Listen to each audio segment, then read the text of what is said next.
right, sir. So the mic, good. Hey, it works. Hey, sir. So right here in front of you, you got two badass heroes. I got Senior Airman David Moon, who hails from Fort Walton Beach, Florida. He was deployed to Al Dhafra in the UAE for 274 days from October to June. And after a one-way UAV came in, he was able to, as an EOD technician, reverse engineer it and exploit it and push out all of that information to our forces to help support all operations going on across the AOR. And sir, I have Master Sergeant Callie Aberdeen.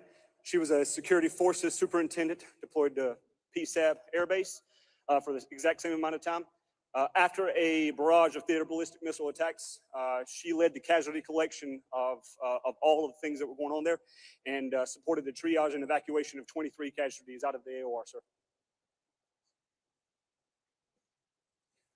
Sir, Josh Tyndall, fine American here. He's one of my FCCs. They were en route to a further downrange location. He was out servicing the aircraft when the airfield came under a ballistic missile and one-way UAV attacks, not only once, but twice. He stopped servicing, came inside, grabbed 10 people, including the air crew, did a little bunker diving, then returned out to the airplane to continue the mission with 89,000 pounds worth of warfighting materials.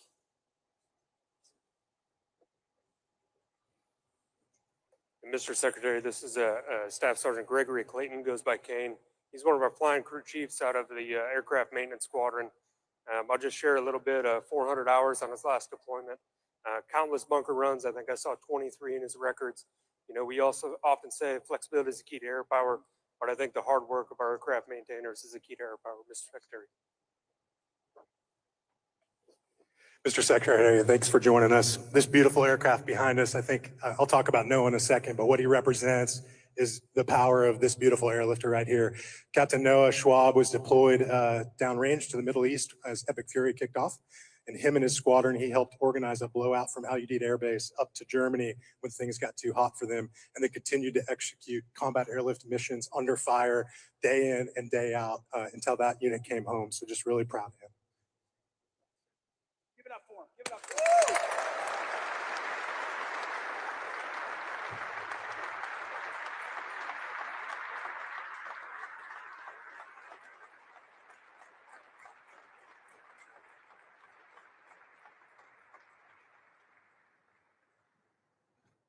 How are we doing today?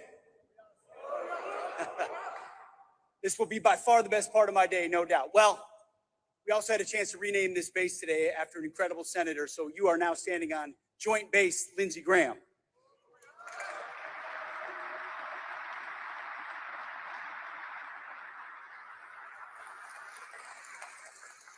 What a sight, no better sight in America. It's an honor to be here with the warfighters of the 628th Air Base Wing, the 437th and 315th Airlift Wings, and the sailors of the Naval Nuclear Power Training Command and Training Unit. Now, when I look out at this crowd, I don't just see great Americans. In fact, that's what I say to my kids when they see our agents or others. They say, who is that? I said, great Americans. That's what you are, great Americans, serving your country at the prime of your life. I don't just see great Americans. I see the absolute backbone of American power projection. You guarantee that when the United States draws a red line, our adversaries know we have the might, the grit, the logistics, and the reach to get it done. You are a reflection of the priorities that we've set from this department and in this department from day one. First, restoring the warrior ethos.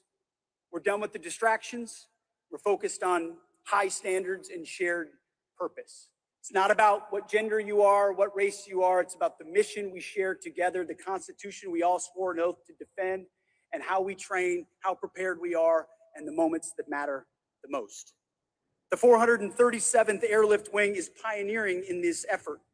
Through your Airman Readiness Program in partnership with the Medical University of South Carolina, you are forging tactical athletes. You're building the physical and mental lethality required for high-stress peer adversary combat. Our second priority has been rebuilding the military. We're transforming our installations into critical innovation hubs for next-generation warfighting. Look at what the 437th is doing as the premier maneuver force or the C-17 Alpha modernization, leading operational testing for things like palletized munitions, drastically increasing our airborne munitions capacity in future conflicts. I've been watching, I read the reports of how you iterate, do things faster in contested logistics. It's incredible, the backbone of what you have enabled in the theater. The adaptations, the changes, the speed, the nimbleness, the agility, second to none. You're equipping aircraft with integrated star shield systems for resilient command and control in contested environments. Prototyping the war box to provide autonomous maintenance to C-17 forces anywhere in the globe, which is how we have to fight. By the way, I'm a Norwegian from Minnesota, so I sweat like a son of a bitch. This is South Carolina in August. That tactical innovation is sustained by the relentless home station support of the 628th Air Base Wing, managing over $9.5 billion in physical assets, while also providing security and sustainment to the Naval Nuclear Power Training Command and Nuclear Power Training Unit. Your support guarantees the pipeline for thousands of naval nuclear operators and protects the moored training submarines vital to our nuclear triad. And America's military is only as strong as its readiness, which is demonstrated every day by the 1,800 citizen airmen of the 315th Airlift Wing. By seamlessly integrating with active duty force, you provide the combat-ready global airlift that expands our nation's capacity to respond wherever and whenever America is called. And finally, restore the warrior ethos, rebuild the military, and reestablish deterrence. Projecting decisive global power keeps our adversaries in check. As the largest C-17 Alpha Wing, the 437th provides 40% of U.S. Transcom's strategic airlift. You are the primary maneuver element for the Joint Force during critical operations. I don't have to name them, you know them, you've lived them.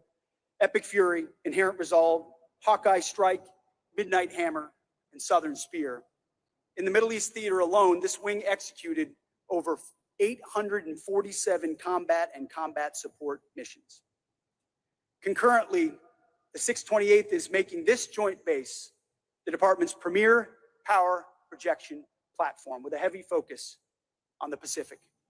Your site surveys of austere hubs like Wake Island and American Samoa prepare us for operations in other contested environments. By leveraging 3 military seaports, 39 miles of tactical rail, and robust airfield infrastructure, you ensure that we can rapidly deploy heavy armor, munitions, and personnel anywhere on planet Earth in a way no other military can. You are lethal, and you are ready, and because of you, America's enemies are on notice. I wanted to take a moment with my speech and my binder to make sure I got the stats on the back of your baseball card right. I can't memorize all that and wouldn't be able to do it justice if I didn't read it properly. But I want to take a moment to kind of speak from the heart to all of you, because what you do is not easy, and it can devolve into numbers and debates and discussions, and you live it every single day. And having a front row seat to watch these great Americans, the real 1%, has been the privilege of my life. My job is to serve you. In every day and in every way, provide every capability you need and more to ensure you can close with and destroy the enemy and come home. Some of those missions take longer than others. Some of the challenges more contested than others.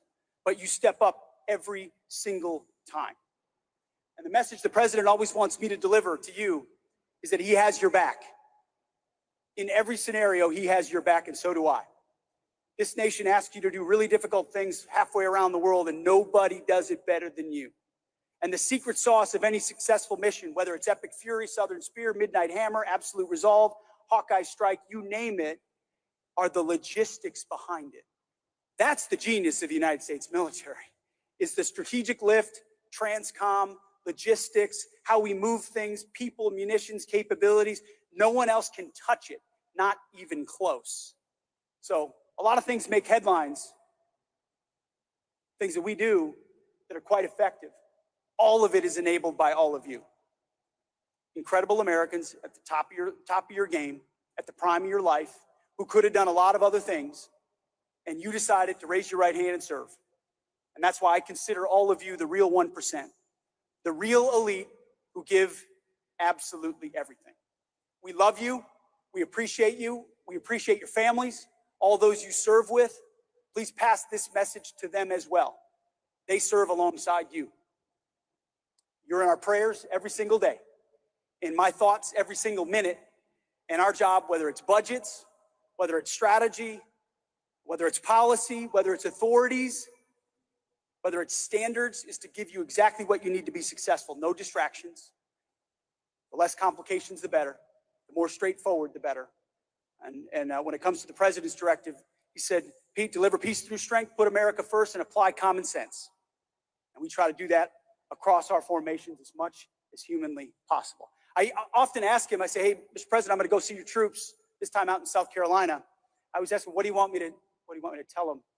And his answer is always the same. He goes, Pete, tell them I love them. And he does. And, I'm here with the great Secretary of the Treasury, Scott Bessent, along with your great governor here in South Carolina, Governor McMaster. They both wanted to come along and say hello to the troops as well. But he can attest to that. Scott can attest to that. He's in those rooms with me at the same time as the Treasury Secretary, because it's not just what the military can do. We've got the most powerful economy in the world as well. And when you've got a motivated Treasury Secretary who can pull a lot of levers because he knows how to do it, you can put a lot of pressure on adversaries. So actually, I'll give a moment here to the governor and to the secretary. But first, ladies and gentlemen, give a warm welcome to the Secretary of the Treasury, Scott Bessent.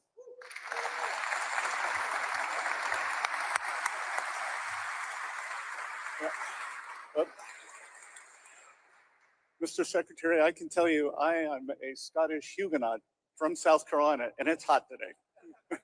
So it's great to be with you all. And the first C-17 to come to Charleston Air Force Base was called the Spirit of Charleston.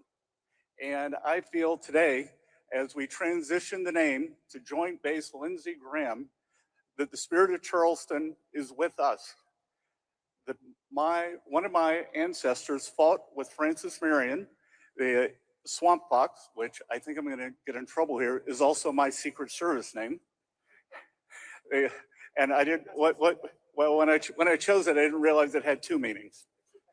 So, but I can tell you that everybody who came before you all would be so proud to see you all standing here on the 250th anniversary of our great country. And Senator Graham loved the military. And at the end of the day, that no matter where he went, he was just that young man who was in the Air Force and from Central South Carolina. I saw him in Ankara, Turkey at the NATO summit on the Tuesday. He passed away on Saturday, and he was at the table next to me, and he leaned over and he said, Scott, what the F are we doing here? You're from Little River, and I am from Central South Carolina, but here we are. So I think he would be so proud. When I travel the world and I see these C-17s sitting at the bases, or in quieter days, when I lived here in Charleston, I'd sit on my side porch overlooking Charleston Harbor, and I'd see these great planes come in and know that it was all of you, and they were coming supplying the world, moving troops, moving supplies, moving munitions, and whether it come from the Middle East. I know that this base was largely responsible for the evacuation out of Kabul, the 2 weeks, and one of the pilots said, sir, we had 30-hour days. And I said, well, how does that work? And he said, the time zone change. So congratulations to all of you, and thank you for what you do. What we do at Treasury is when I look, someone asked me, other than Alexander Hamilton, who are the great Treasury secretaries? And they were the ones who financed the wars. It was Salmon Chase who financed the US against the Confederacy. Secretary Morgenthau, who raised the money that the US saved the world during World War II. And as the secretary said, peace through strength. I will hope that I will never have to go down in history as having to raise the money to save the world, because everything you all did in advance is so important that peace through strength, from whether it's Midnight Hammer, the Epic Fury, we are via showing our adversaries that the United States, we stand up for our allies, we stand up for our values, and it is great to be with you all here today. And now when I travel around the world, I will no longer see Charleston on the planes. I will see Joint Base Graham, and I will think of all of you who I met here today. So thank you very much. Governor, you want to come on up? Thank you. Well, it's hot, so I'll be brief. I go back to those Huguenot days myself. You're not the only one around here. History of South Carolina is remarkable. We go all the way back. There are a lot of British generals that back in the 1700s that went back to merry old England wondering what in the world happened in the Revolutionary War. We know that it was won right here, somewhere between 200 and 400 skirmishes and battles. I guess those generals, they whispering the names of Pickens, Sumter, and Marion over and over. But it's because of the men and women here and the men and women who came here to fight. But you can't fight, you can't be strong if you do not have a good team behind you, someone that will support you in what you need to do in this most dangerous of all worlds. And I can tell you, I've been in and out of public service for a lot of years and been in this position for almost 10. And I have never seen a better team led by a better president. The whole team, these men, Secretary Hegseth, Secretary Besant, and all the others, that is a grand team, and they are with you all the way. So I say to you, put the pedal to the metal, do the job, and make this time count in your life. Make it count, because it counts for the world. The world has never been more dangerous. And were you not here, the United States of America would not be here either. Thank you.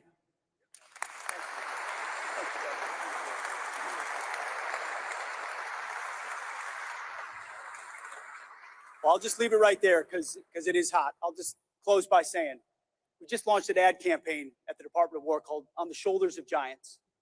And that when you talk about the revolution, 250 years, you mentioned it, Mr. Secretary, you are standing on the shoulders of giants, and future generations will stand on yours. What you do now, what we do now will set the tone for your kids and grandkids, for my kids and grandkids, and that's what we're committed to, generational defense of this great nation. So what I say to my staff every day, I'm going to say to you, keep going. Just keep going. Do the next right thing. Be bold, be strong, be tough like you are, and keep going and know that we have your back every single day. God bless you. Thank you.